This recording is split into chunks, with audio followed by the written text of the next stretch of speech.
É isso aí, pessoas. Belezinha com vocês? Tranquilex? Tudo de boas? Vamos lá, né? Fazer mais um comentáriozinho de livro aí, continuar aquele testículo aí do seu Albert Einstein. Tô limpando minha tela aqui, demorou. Ai, ai, sobre a liberdade. E agora nós vamos falar sobre ciência e religião. Quer dizer, ele vai falar conosco sobre ciência e religião, né, cara? Então tá aí, ó. Tá aí não. Peraí. Pronto, está aí, ó. Ciência e religião de acordo com o seu Albert Einstein. Pois bem, há muitas coisas que o senhor Albert Einstein falou sobre a religião. A primeira delas, e ó, presta bem atenção nisso aqui, hein? Ó, é polêmico, e é polêmico que as pessoas não entendem e não querem entender. Então ele, Albert Einstein, isso mesmo, o cientista lá da lingona pra fora, o estereótipo de gênio maluco, cientista de jaleco, o físico alemão da teoria da relatividade, ele disse que disse que vocês devem se inscrever no canal, dar like, curtir, comentar, compartilhar, beleza? Porque só assim cresce o alcance aqui do nosso trabalho. Firmão? Então, bora lá. Dedo no like.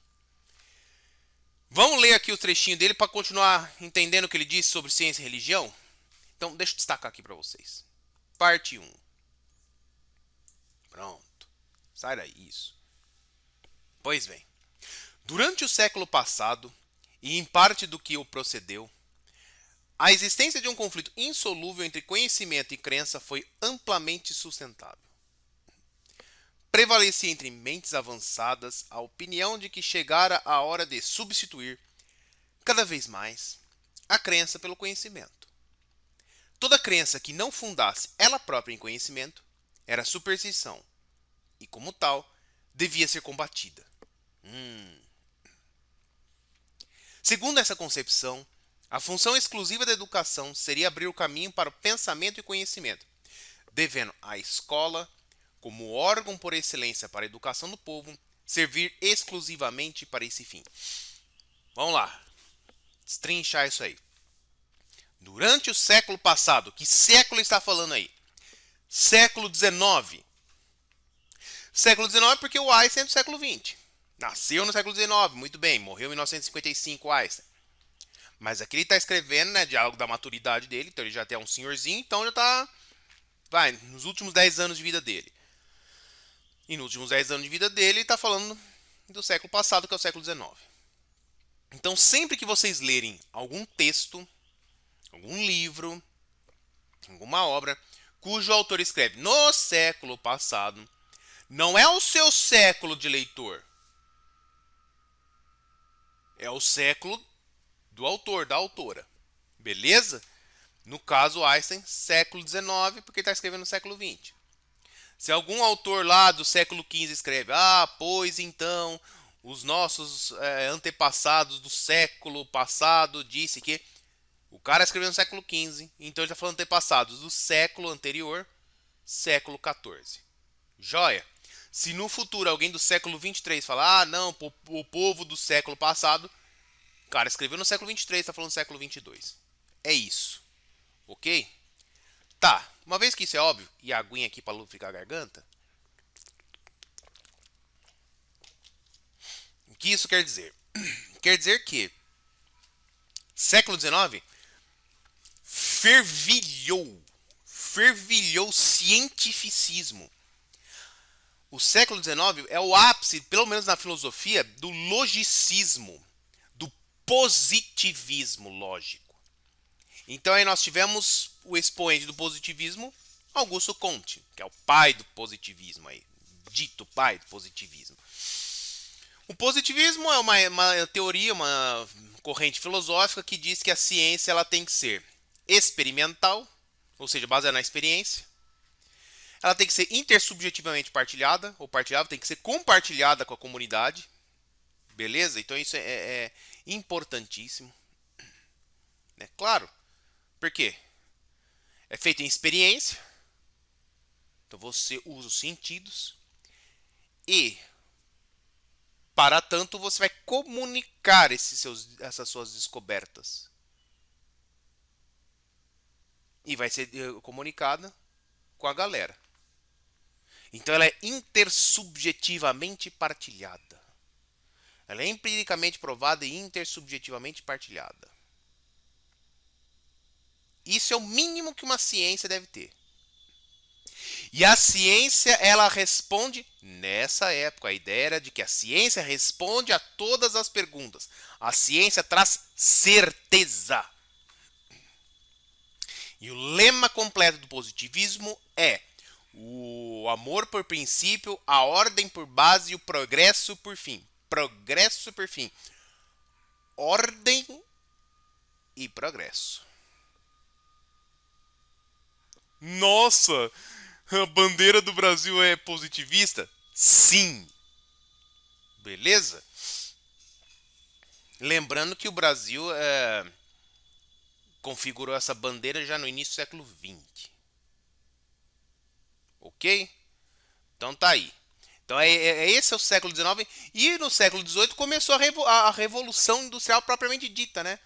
Não é que começou, ela foi expandida para fora da Grã-Bretanha, fora da Inglaterra. Então a Europa toda começou a se industrializar no século XVIII. Metade do século XVIII para frente ali, chegou o século XIX, nossa, aí é o boom do capitalismo, né? Toda a produção industrial, beleza? E o que aqui, ó. E é por isso que nessa época aspirava-se o positivismo. E a ciência tem a terceira característica da ciência, que a ciência ela é mais que ontem e menos que amanhã. Ela sempre progride. Ordem e progresso. E aí progresso no sentido do menor para o maior, do pior para o melhor. Na verdade, progresso, sempre caminhando para o futuro. Beleza? Então, toda essa questão de crendice, religião, mitologia, ó, joga tudo fora. Isso aí não presta. É superstição. E como é que você vai ensinar ciência? Porra, aí é foda, né? Bom, como é que vai se ensinar ciência? Através da escola. Que é o meio, por excelência, o meio único para educar o povo. Firmeza? Então vamos lá. Então lê aqui, ó. É provável que raramente, ou mesmo nunca, possamos encontrar o ponto de vista racionalista expresso com tanta crueza. Pois todo homem sensível veria de imediato o quanto essa formulação é tendenciosa. Mas é conveniente formular uma tese de maneira nua e crua, quando se quer aclarar propriamente com relação à sua natureza. Então, assim, pô, por mais que essa ideia de que, olha, superstição, né, a gente tem, a gente temos, a gente tem que educar o povo, tirar a superstição, porque só a ciência resolve, é tendenciosa e ela é taxativa, é nua e crua, como está dizendo aí o Einstein. É papum, é poucas ideias, irmão. É isso aí, acabou. E aqui o Einstein também fala que é tendenciosa. Por quê? Por que será? Vamos continuar vendo. É verdade que a experiência e o pensamento claro são a melhor maneira de fundamentar as convicções. Pois bem, quanto a isso podemos concordar irrestritamente com o racionalista, extremado. Agora vem, por que é tendencioso? O ponto fraco dessa concepção, contudo, e que as convicções necessárias e determinantes para nossa conduta e nosso juízo não podem ser encontradas unicamente nessa sólida via científica. A ciência, ela explica. Ela é racional. Veja, ela é empiricamente provada, provável e intersubjetivamente partilhável, ou seja, Nós formulamos hipóteses, premissas, chegamos a conclusões e queremos compartilhá-las com o restante da comunidade. E não precisa ser só científica, tá? Para mostrar o nosso raciocínio. Ela tem que ser fundamentada na razão. Então, todas as propostas científicas têm que ser pautadas na razão, no raciocínio. O que é o raciocínio? É o rácio, a razão, a proporção, a divisão. É você enumerar as suas ideias e colocá-las em ordem de tal maneira que elas façam sentido lógico. Por isso, lógico proposicional. As suas propostas, as suas proposições são logicamente encadeadas. Elas têm que fazer sentido. E elas têm que revelar a verdade. O que é a verdade? A verdade é, dois pontos, o que é de fato o caso. Beleza? Então você fala que todos os corpos caem aqui no planeta Terra por causa da gravidade, eu vou lá e vejo que isso é de fato o caso. Firmeza? Tranquilidade? E aí é o seguinte, se a gente se pesa muito pelo racional, né? Aqui, ó. Aqui, ó. Convicções necessárias e determinantes para nossa conduta e nosso juízo não podem ser encontrados unicamente nessa sólida via científica. O problema da ciência aqui é porque ela é sólida demais. Ela é rígida. Ela não permite erros no raciocínio. Beleza? E olha aqui, ó. Puta, isso aqui é lindo, cara. Só tem um problema, a cigarra aqui cantando. Mas enfim, vocês vão ouvir a cigarra e dane-se. Não vou ouvir sozinho, não. Olha aí, ó. Pois o método científico não nos pode ensinar outra coisa além do modo como os fatos se relacionam e são condicionados uns pelos outros. Ou seja, uma das críticas aos positivistas, aos logicistas do século XIX, e é o que o Einstein está comentando aqui, é o fato de que a ciência, desse modo proposto, ela não descobre, ela descreve. Ciência não descobre nada pela racionalidade, ela descreve. Então é o seguinte, se eu pego lá uma caneta e deixo ela cair e falo, ó, essa caneta, né, teve uma trajetória retilínea uniformemente variável, com aceleração constante de 9,8 metros por segundo ao quadrado. Eu não estou descobrindo nada aqui. Eu estou explicando o que aconteceu. Eu expliquei o fenômeno, eu não descobri o mecanismo do fenômeno. É a mesma coisa que eu dizer, o fulano é alto, magro, olhos castanhos, sem uma mão, a mão direita dele é amputada, corpo peludo, ou aquela mulher é baixa, franzina, corcunda. Estou descrevendo. E aí você vai ver o que é de fato o caso. Realmente as pessoas são assim como você descreveu. Mas não descobriu nada sobre elas. Para descobri-la, você precisa de algo mais do que a pura racionalidade. E aí, olha lá. A aspiração a esse conhecimento, continuando aqui, né, terceira linha. A aspiração a esse conhecimento objetivo está entre as mais elevadas de que o homem é capaz. E certamente ninguém pode suspeitar que eu desejo subestimar as realizações e os heróicos esforços do homem nessa esfera. Aí o eu aí é o Einstein, tá? É igualmente claro, no entanto, que o conhecimento do que é não abre diretamente a porta para o que deve ser. Nossa, peraí. É igualmente claro, no entanto, que o conhecimento do que é não abre diretamente a porta para o que deve ser.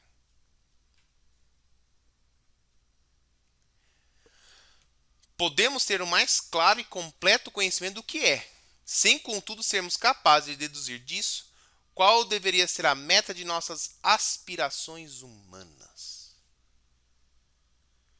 O que eu vou fazer com isso que é? Então, o que eu vou fazer com essa coisa que é? A gravidade ela existe. Mas o que se faz com isso? Qual é o sentido para isso? E não é o sentido, morrer, nascer, Dormir, talvez sonhar. Não, não é isso não. Por que, que as coisas são como são? O Einstein aqui está defendendo filosofia, cara. Porque as coisas são como são. E aí, você descrever, você só está enunciando o óbvio. O que é necessário, viu? É necessário dizer o óbvio. Porque na ciência não tem nada de óbvio, não. E isso é tão verdade que hoje em dia tem gente questionando o formato da Terra. Que vacinas não funcionam. Então o óbvio precisa ser dito. Mas a gente precisa ir além do óbvio. Porque o óbvio esconde coisas. O nosso cérebro adora a obviedade porque nos deixa confortável. Ah, eu já sei que é assim. Então aí que acontece? A gente se põe numa inércia intelectual. Olha, ó. Vamos lá. Continuando. Vou ajudar vocês aqui, peraí. Nós estamos aqui, ó. O conhecimento objetivo nos fornece poderosos instrumentos para atingir certos fins. Mas a meta final em si é a mesma. E o desejo de atingi-la deve emanar de outra fonte. E é praticamente desnecessário defender a ideia de que nossa existência e nossa atividade só adquirem sentido mediante estabelecimento de uma meta como essa e dos valores correspondentes. O conhecimento da verdade como tal é maravilhoso, mas é tão pouco capaz de servir de guia que não consegue provar sequer a justificação e o valor da aspiração a esse mesmo conhecimento da verdade. Aqui defrontamos, portanto, com os limites da concepção puramente racional de nossa existência. Descrever o ser humano é lógico, é cientificamente correto. Mas buscar a nossa essência, a nossa existência, não dá para fazer pela lógica. A lógica, ela é limitante. A lógica é um trilho na qual a linguagem, a descrição, ela tem que passar. Trilho necessário, porra, é importantíssimo. Não é que a lógica não presta. A lógica presta e, nossa, ela é de suma importância. Mas ela é insuficiente. Insuficiente para descobrir coisas. Alcançar objetivos maiores, que é conhecimento. A lógica ela só serve para analisar e descrever. E faz isso de maneira eficaz e impecável. Não dá para fazer descrição, análise sem lógica. Descobrimento não. Conhecimento não se produz só com a lógica. Vamos continuar aqui com Einstein, né? Mas não se deve presumir que o pensamento inteligente não possa desempenhar nenhum papel na formação da meta e de juízes éticos. Quando alguém se dá conta de que certo meio seria útil para a consecução de um fim, isso faz com que o próprio meio se torne um fim. A inteligência elucida A inteligência elucida para nós a inter-relação entre meios e fins. O mero pensamento não pode, contudo, nos dar uma consciência dos fins últimos e fundamentais. Elucidar esses fins e valores fundamentais é engastá-los firmemente na vida emocional do indivíduo. Parece-me, precisamente, a mais importante função que a religião tem para desempenhar na vida social de um homem. Aqui o Einstein coloca religião, mas eu coloco também a questão da ética e moral. E eu já vou explicar o porquê. Se liga só nisso aí. Muitas pessoas dizem que o Einstein se arrependeu de ter descoberto a teoria da relatividade e feito parte do projeto Manhattan. Projeto Manhattan foi o projeto que os Estados Unidos encabeçou em seu solo em Manhattan, com cientistas exilados, principalmente os alemães, dentre eles o Albert Einstein, para a criação da bomba atômica. Esse foi o projeto Manhattan, criação da bomba atômica. Fim. Pois bem, A teoria da relatividade descreve os movimentos, beleza. Mas olha só, a inter-relação entre nós e os meios e os fins. E mais, olha ali, ó. Fins e valores fundamentais. Vida emocional do indivíduo. Muitas pessoas dizem que Einstein se teve assim digamos, como maior angústia dele é ter criado a bomba atômica. Por causa de que esse próprio conhecimento que ele conseguiu transformar em tradução da natureza, energia igual massa vezes a aceleração da luz ao quadrado, que é isso que é mc ao quadrado, tá? Teoria da relatividade geral, serviu para fins não nobres na época. Dá para usar muita coisa a teoria da relatividade, tá? Muita coisa. A porta do elevador, quando identifica uma pessoa, por exemplo, em vez de fechar, abre a porta do shopping, por exemplo, o GPS. Mas enfim, isso aí. Não vamos trabalhar com isso agora. Ressonância magnética. Mas olha só.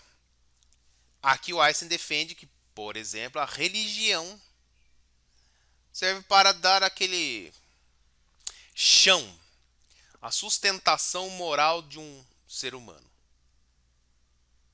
E aqui, ó. E se alguém pergunta de onde provém a autoridade desses fins fundamentais, já que eles não podem ser formulados e justificados puramente pela razão, só há uma resposta. Eles existem numa sociedade saudável na forma de tradições vigorosas, que agem sobre a conduta, as aspirações e os juízos dos indivíduos. Eles existem, isto é, vivem dentro dela, sem que seja princípio encontrar justificação para a sua existência. São princípios. A própria lógica prevê princípio. E o que é o princípio? O início da coisa. Ah, mas o que vem antes do princípio? Não tem o que vem antes do princípio. Porque se houvesse algo que viesse antes do princípio, o princípio deixaria de ser princípio. Ué, claro. Por isso é um princípio. De onde começa? E olha só, um exemplo aqui. Eu tenho como princípio não comer nada derivado de animal. Por quê? Não tem porquê. Não, tem sim porquê. Ah, porque eu não quero causar sofrimento aos animais, eu quero boicotar essa indústria que destrói o meio ambiente. Isso são as consequências do seu princípio. Mas você pode simplesmente falar, não gosto de comer carne. Ah, mas por quê? Não tem o porquê, cara. É assim, acabou. Oxi. Agora tem que ficar tudo justificando. E olha, justificando aquela coisa interna do indivíduo. Ah, eu não quero comer carne. Ah, tá bom. Ah, mas por quê? Aí eu pergunto pra você, por que você come carne? Ah, eu como carne porque é uma delícia. Nossa, é muito gostoso. Aí por que você acha gostoso? Ah, porque dá sabor na língua e tal, né? Ah, por que dá sabor na sua língua? Ah, porque gera conexões sinápticas com o cérebro. Mas por que gera conexões sinápticas do cérebro? Tá entendendo que nunca vai parar isso aí? Então, eu gosto, ponto. Ou eu não gosto, não quero. Princípio, para ali. E dali se deriva as ações sociais. Então, olha, ó, não nasce através da demonstração, mas da revelação. E a revelação não precisa ser uma coisa só divina. Às vezes uma epifania que a pessoa tem, pum, veio. Por meio de personalidades excepcionais. Não se deve tentar justificá-los, mas antes sentir simples e claramente sua natureza. Os mais elevados, olha lá, princípios. Para as nossas aspirações de juízo, nos são dados pela tradição religiosa judaico-cristã. Ah, você está escrevendo nos Estados Unidos, hein? Beleza? Trata-se de uma meta muito elevada, que com os nossos parcos poderes só podemos atingir de maneira muito insatisfatória, mas que dá um sólido fundamento às nossas aspirações e avaliações. Aqui ele fala da questão judaico-cristã, mas tem o budismo, tem o hinduísmo, o shintoísmo, o islamismo. Beleza? Então, os princípios, e não precisa vir necessariamente de Deus. Aqui vai estar falando religião e ciência. Mas poderia falar, mas poderia falar de qualquer outro princípio filosófico ou de vida.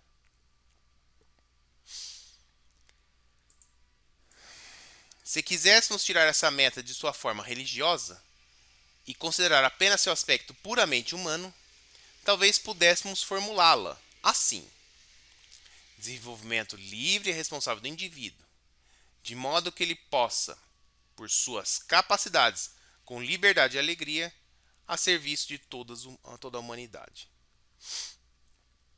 Olha só, desenvolvimento livre e responsável do indivíduo, para que ele possa prestar serviço à humanidade. Pô, princípio simples, claro, direto. Ah, eu não concordo com ele. Tá bom, mas é um dos princípios. E daí fundamenta toda a ideia do Einstein. É interessante isso, né? Ah, mas Einstein era ateu. Não sei, cara. Einstein era religioso. Cara, isso não vai fazer a menor diferença. Vai fazer diferença pro seu ego. Olha só. Einstein era cristão. Sabia. Einstein era cristão. Logo Cristo existe. Não! Não, não existe essa ligação lógica. Olha, Einstein zoava Deus, veja só, logo Deus não existe. Não! Não há essa ligação lógica, ponha isso na sua cabeça. Uma pessoa notável falando bem ou mal de alguma coisa não significa que aquela coisa exista ou não e que ela seja bem ou boa ou não. É só uma opinião dela. E é isso que vocês têm que ler os textos com os óculos da razão e do ceticismo. Aí, agora você usa a razão. Não é o que você gostaria, é o que é. Leia esse texto da maneira como ele é. Beleza? Vamos continuar lendo aí? Não há lugar nisso para a divinização de uma nação, de uma classe, nem muito menos de um indivíduo. Não somos todos filhos de um só pai, como se diz na linguagem religiosa? Na verdade, mesmo a divinização da humanidade, como totalidade abstrata, não estaria o espírito desse ideal. E somente ao indivíduo que é dado uma alma. E o sublime destino do indivíduo é antes servir que comandar, ou impor-se de qualquer outra maneira. Aqui o Einstein está falando, né, partindo do princípio de que somos todos filhos de um mesmo pai, não nascemos para comandar uns aos outros, mas para servirmos uns aos outros. Que interessante, né? Uma vez que você teve esse princípio que somos todos filhos de um mesmo Deus, de um mesmo Pai, Pai eternal, por que a gente vai se colocar um acima do outro? No final das contas, só tem um que manda em tudo, não é? Então, olha só. Se considerarmos mais a substância que a forma, poderemos ver também nessas palavras a expressão da postura democrática fundamental. Ao verdadeiro democrata e tão inviável. Não, peraí, ao verdadeiro democrata é tão inviável idolatrar sua nação quanto ao homem religioso, no sentido que damos ao termo. O que está querendo dizer aqui, hein? O verdadeiro democrata é tão inviável idolatrar sua nação quanto ao homem religioso. Deus, pátria, família, liberdade. Nossa, parece que eu estou ouvindo alguém aqui, tá ok? Não se idolatra sua nação. Porque somos todos iguais, não é? Somos todos filhos do mesmo Deus. Por que uma nação vai se sobrepor à outra? E olha, é inviável quanto ao homem religioso. Porque aí, nesse caso, o homem religioso, invariavelmente, ele vai colocar a teocracia em vigor e não a democracia. Continuemos a ler. Lembrando que, Einstein estava falando isso no século XX, no espírito do século XIX. E aqui o religioso também é a ideia de ciência como religião, proposta lá pelo o senhor Comte, Auguste Comte, o pai da sociologia, o pai do positivismo lógico, o pai do positivismo. Então abandona-se toda a ciência, não, abandona-se toda a superstição, religião, mito e impõe-se a ciência. E a ciência ela entra como uma religião universal. Olha só que interessante. A gente pode conversar sobre positivismo. Não precisa estudar mais também, então tá aí uma coisa que a gente precisa estudar juntos. Nós precisamos estudar mais isso, o positivismo. Então aqui a religião do pessoal, nós estamos aqui no judaico-cristã, beleza, que o Einstein citou, mas lembre-se que ele está falando do século passado, dele, século XIX, e aqui ele está criticando velamente e dialogando veladamente com o positivismo lógico. E mais, o Einstein diz que é o verdadeiro democrata, aquele que gosta da democracia, o que ele vai fazer? Ele vai deixar um like, uma inscrição, um compartilhamento e comentários aqui abaixo. Já fez isso, seu democrata? Se você não fizer isso, você não é democrata, cara. Pô, vamos lá, compartilhar esse conhecimento aí. Demorou? Lembra que o Einstein falou isso na época da internet, hein? O Einstein dizia que na internet as coisas iam melhorar. Ó, aqui, ó. Continuemos. Qual será então, em tudo isso, a função da educação e da escola? Elas devem ajudar o jovem a crescer no espírito tal que esses princípios fundamentais sejam para ele como o ar que respira. Um mero ensino não pode fazer isso.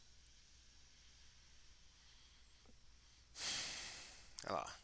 Os princípios fundamentais. Que princípios fundamentais são esses? E que princípios são esses que o mero ensino na escola não pode fazer? Continuar. Se mantemos esses princípios elevados claramente diante de nossos olhos e temos aí o rantantan de moto, nossa, é rantantan de moto, é cigarra, putz. Se mantemos esses princípios elevados claramente diante de nossos olhos e o comparamos com a vida e o espírito de nosso tempo, revela-se flagrantemente que a própria humanidade civilizada encontra-se, nesse momento, em grave perigo.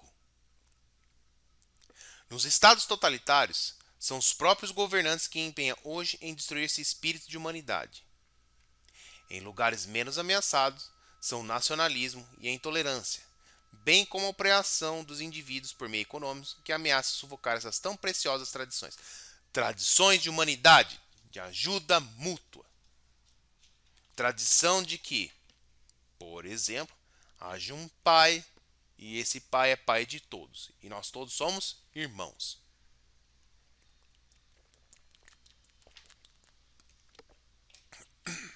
E olha só, Einstein estava escrevendo na metade do século XX. Ele viu a ascensão da União Soviética como um Estado totalitário. Ele viu a ascensão do fascismo na Itália como Estado totalitário. Ele viu a ascensão do nazismo na Alemanha como Estado totalitário. Ele não só viu, como sentiu na pele, na carne o que foi isso. Beleza? E ali nos Estados Unidos, ele assistiu o nacionalismo e a opressão por meios econômicos. Ele já estava sentindo os ares gelados da Guerra Fria. E Einstein assistiu pelo menos 10 anos da Guerra Fria. Ele morreu em 55. Segunda Guerra Mundial terminou em 45 e inicia-se no mesmo período da Guerra Fria. Porra! Einstein estava vivendo um dos momentos mais quentes da humanidade e mais prósperos tecnológicos. Ele viu as duas grandes guerras que a humanidade enfrentou. Einstein era um homem de seu tempo, cara. E como tal, a gente precisa lê-lo e respeitá-lo e reverenciá-lo. Um homem, um homem que viveu Primeira Guerra Mundial, a chamada gripe espanhola, a queda da bolsa de valores, a ascensão do nazifascismo, Segunda Guerra Mundial, bomba atômica. Porra, ele viveu e viveu pra caralho, velho. Não viveu pouco, ele viveu pra caralho. Ele viveu muito esse homem. E não é viveu muito cronologicamente, mas intensamente. Firmeza? E olha aqui, ó. A clareza da enormidade do perigo está se difundindo. No entanto, entre as pessoas que pensam, e há uma grande procura de meios que permitam enfrentar o perigo, meios no campo da política nacional e internacional, da legislação e da organização em geral. Esses esforços são, sem dúvida, extremamente necessários. Contudo, os antigos sabiam algo que parecemos ter esquecido. Todos os meios mostram-se um instrumento grosseiro quando não tem atrás de si um espírito vivo. Um espírito vivo e um espírito de vida, né? Se o desejo de alcançar a meta estiver vigorosamente vivo dentro de nós, porém não nos faltarão forças para encontrar os meios de alcançar a meta e traduzi-las em ato. E isso a ciência não faz. Porque a ciência ela é fixa, ela é imóvel, ela é lógica, ela é fria. E a vida precisa de princípios. A vida precisa aqui, ó, estar vigorosamente dentro de nós. A vida é ação. Beleza? Parte 2 a gente faz outro dia aí. Demorou? Bom, se tu curtiu, se tu gostou, se você tem uma outra análise a ser feita, se você tem uma sugestão, por favor, deixa aqui embaixo. Curte meu canal lá no YouTube. Dá uma força pra nós aí. Demorou? É nós? Então é nós, mano. Valeu. Falou.